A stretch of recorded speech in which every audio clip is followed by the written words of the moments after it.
Hi, I'm Jen from Tea Leaves and Tweed, and welcome to another sunrise tea session. Today, I'm going to be tasting a Golden Lily Oolong from the Beautiful Taiwan Tea Company.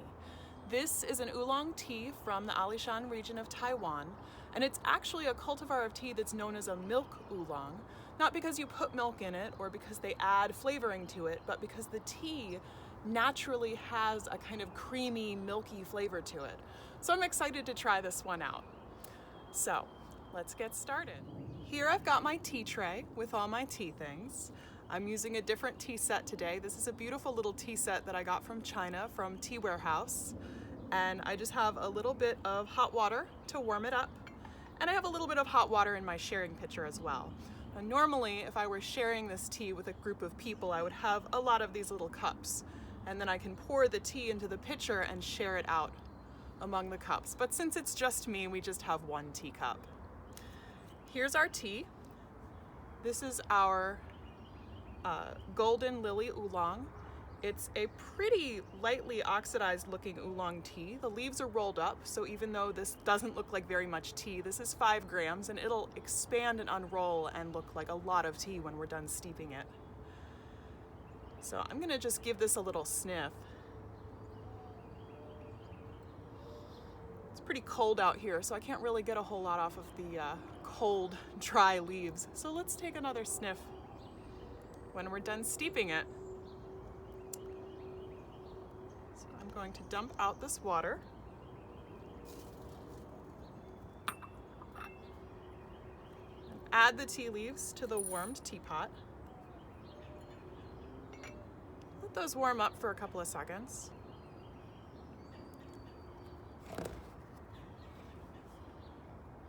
And then I have water here that is, again, just off the boil between about 190 and 200 degrees Fahrenheit. So I'll add some water.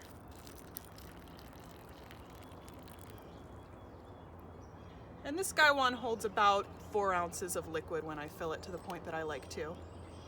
We'll time this for about a minute for our first steeping. It's getting into spring here in Washington, D.C., and I love oolong teas in the spring. I think it's because they tend to have a lot more floral notes. I know, groundbreaking. But as I said before, oolong teas are one of my favorite anyway, and I just think that they fit in so well in the transitional seasons of autumn and spring. So now that spring is in full swing, I've found myself reaching for a lot of oolong teas. But I have some interesting things to share with you in the future. So this has been steeping for just about 45 seconds. So I'm gonna make sure, get rid of the hot water that's in my sharing pitcher.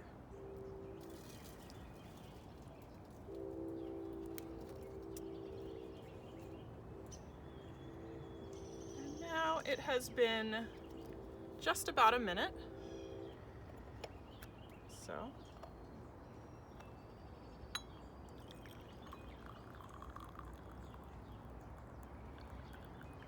Ooh, already I can get a really beautiful fragrance off that tea. And then we'll just take some of this and pour it into our cup.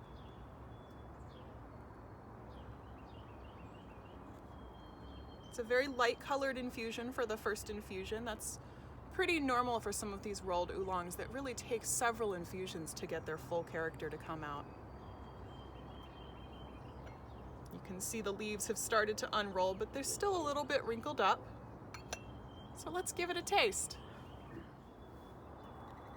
So, the first thing I'm going to do is I'm going to smell the lid of my gaiwan. So as the tea steeps, it releases all of its volatile essential oils and they all kind of mix and condense onto the lid of the teapot.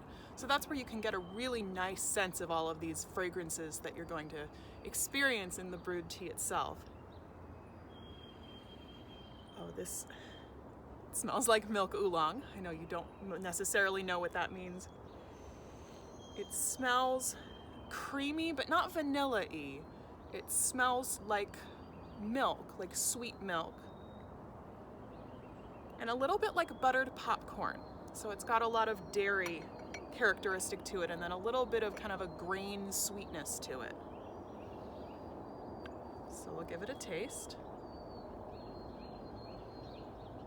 I get a very faint hit of that same milky buttered popcorn scent off the tea itself, but it's a lot fainter.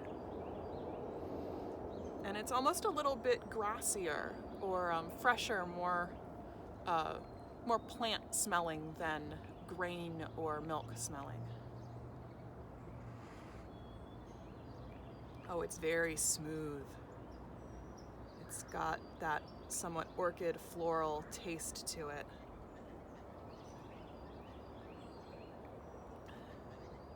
And just a really lovely creaminess. It's not artificial, it doesn't taste flavored, it's just the tea itself is such a beautiful cultivar.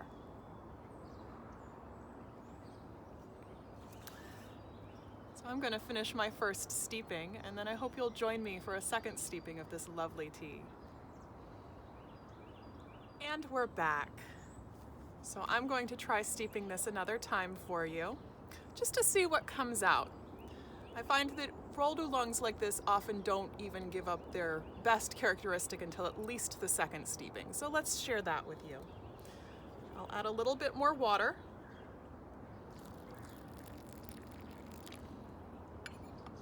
And we'll give this one about 30 seconds. Just because the tea has already kind of unrolled a little bit, it's already started to release flavor, I find that the second steeping often goes a lot quicker. So we'll give this another 15 seconds.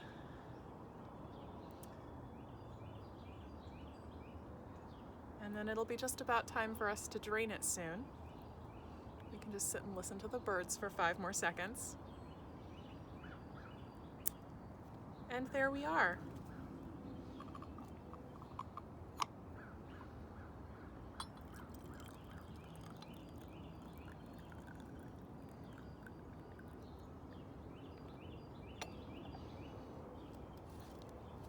See, it is a slightly darker color, but it still has that kind of white wine color to it. It almost looks like a Pinot Grigio or a Sauvignon Blanc white wine, which makes sense given some of the flavors that we taste in it.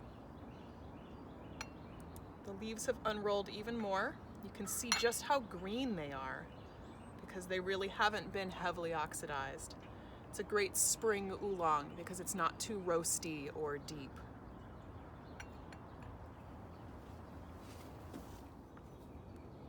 So, unfortunately, I had some technical difficulties and didn't manage to catch film of the tasting of the second infusion.